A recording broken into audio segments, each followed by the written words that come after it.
Hello. कल एक बहुत अजीब सी बात हुई मेरे साथ। कल एक कंसल्टेंसी ली थी मैंने, और वहाँ पर एक लेडी ने मुझे कहा कि मैं 20 ईयर्स से डिप्रेशन की मेडिसिन ले रही हूँ, और रात को भी वो सोने के लिए रोज़ स्लीपिंग पिल्स का यूज़ करती हैं। उनका ये कहना था कि जब तक मैं स्लीपिंग पिल्स नहीं लूँ मुझे नींद नहीं आती है। मैंने रीज़न पूछा तो उन्होंने ये बोला कि कुछ पर्सनल इश्यूज़ थे, कुछ इन लॉज से थे, वगैरह वगैरह। सो मैंने समझा ये चीज़, एंड मैंने उनसे पूछा कि आप वर्किंग हैं, तो उन्होंने बोला कि नहीं, मैं वर्किंग नहीं हूँ, मैं एक होम मेकर हूँ। So this is the scenario. पर अभी घर में क्लेश हो रहे थे, तो उनके हस्बैंड ने समझा कि उन्हें नहीं पता था, उनके हस्बैंड को नहीं पता था व्हाट इज़ द कैसे इस प्रॉब्लम का सल्यूशन निकाला जाए। So according to his capacity उन्होंने एक साइकाइट्रिस्ट के पास या साइकोलॉजिस्ट के पास लेके गए उन्हें, और उन्होंने कुछ मेडिसिन प्रेस्क्राइब करी, और जिसकी वो आदी हो गई। और अब इससे क्या हुआ, 20 साल के बाद, कट टू 20 साल के बाद उनका ये कंडीशन हुआ, उनकी कॉन्फिडेंस कुछ रही नहीं। वो जो भी सोच रही थी वो ये सोच रही थी कि क्या मैं सही सोच रही हूँ कि नहीं। उनके बच्चे ये सोच रहे थे मेरे घर का सारा काम तो उनके फादर कर रहे हैं। So they were more close to their father rather than mother, and mother was in this condition कि उन्हें, मतलब उनकी जो सोचने की शक्ति थी वही अब डाउट में थी कि शायद मुझे ही प्रॉब्लम है, बिकॉज वो डिप्रेशन की मेडिसिन ले रही थी, तो उन्हें लगा मेरी ही प्रॉब्लम है।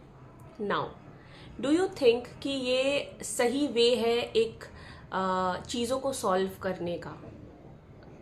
एंड ये मेरे साथ एक ही केस नहीं, ये कई मेरे पास वेमेन आती है और यही सेम कोई 20 ईयर्स से ले रहा है, कोई 15 साल से ले रहा है डिप्रेशन की मेडिसिन।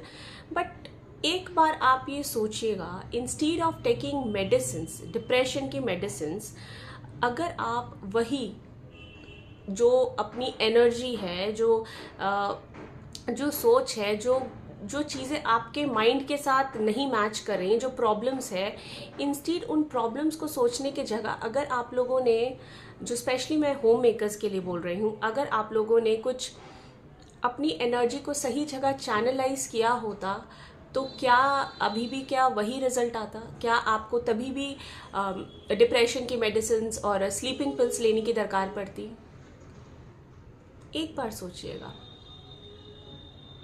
स्लीपिंग पिल्स और मेडिसिन हम तब लेते हैं जब हम अपने माइंड को सही तरह प्रोडक्टिवली यूज़ नहीं कर पाते, प्रोडक्टिवली चैनलाइज नहीं कर पाते। सो स्लीपिंग पिल्स और डिप्रेशन की मेडिसिन क्या करती है, वो हमारे माइंड को काम करती है, सो दैट कि हम काम हो जाए, शांत हो जाए। बट प्रॉब्लम वहीं की वहीं रहती है, वो प्रॉब्लम सॉल्व नहीं होती है। आप काम हो जाते हो, आप शांत हो जाते हो, सोचना ही नहीं चाहते हो, बिकॉज वो फिर आपकी वायरिंग में बहुत डिस्टर्बेंस आने लग जाते हैं, बहुत वेविंग होने लग जाती है।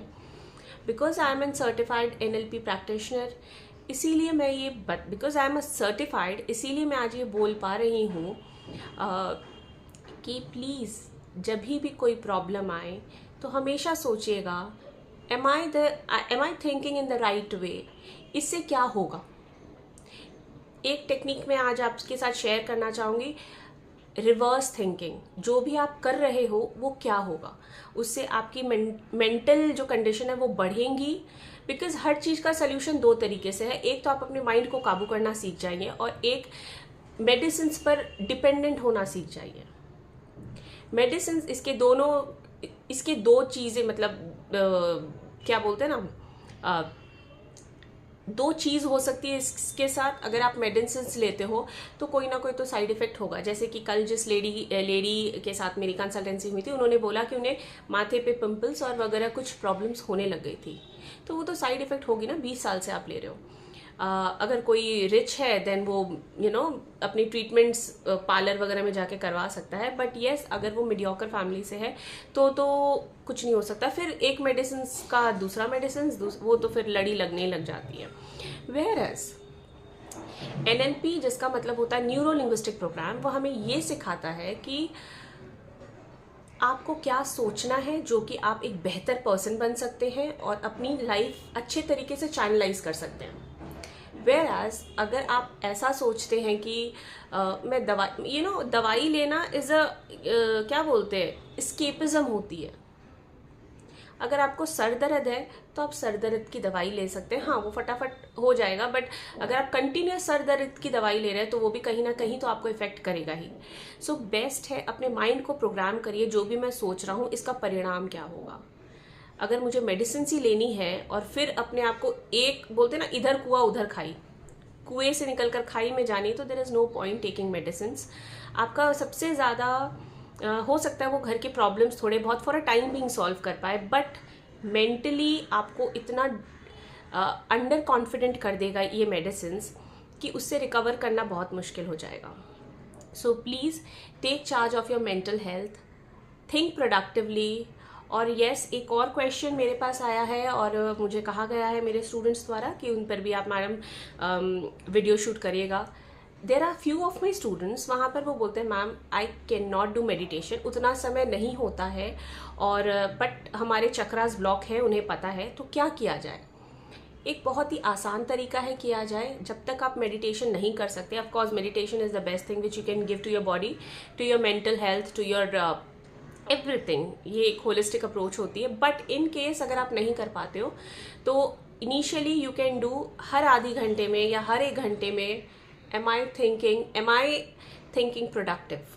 कोई नेगेटिव थॉट्स को माइंड के अंदर जाने ही मत दीजिए, सो दैट आगे चलकर इट वो एक्सपैंड हो। ऑलवेज थिंक कि किस तरफ जा रहा है, इसका परिणाम क्या होगा। So this is the best way. What is the productive thinking, क्या मैं सोच रही हूँ सही सोच रही हूँ, I am thinking positive, I am thinking negative. अगर आप इस तरह से सोचते रहो, ऑफ कोर्स ये पॉजिटिव और नेगेटिव बहुत, ये प्रैक्टिस करना बहुत मुश्किल है।